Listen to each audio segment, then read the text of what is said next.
এতটুকু বলতে চাই যে তাকে হয়তো আপনারা চেনেন না। এর যোগ্যতা 4 পাস, এর এমএলএর কোনো যোগ্যতা নেই। তো আমি চাইছি যে আগামী দিনে যারা এমএলএ হবে যোগ্যতা নিয়ে তারা চেয়ারে বসুক।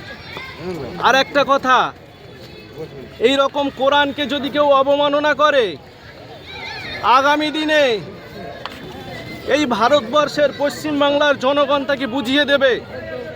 রাস্তাঘাটে হাটে বাজারে আইনি অনুযায়ী তাকে বুঝিয়ে দেবে জনগণ।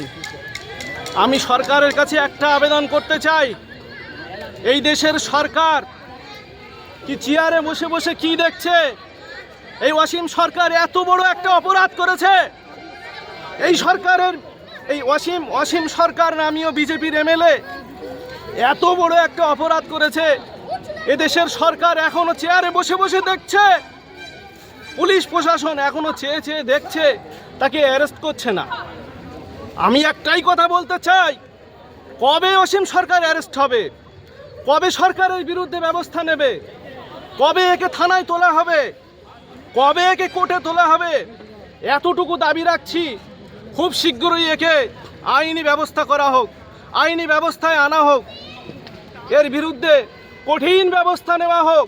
আগামী দিনে এই কোরআনের বিরুদ্ধে আঙুল তোলার সাহস যেন পশ্চিম বাংলার জমিনে আর কারো না থাকে, এই ব্যবস্থা নেওয়া হোক।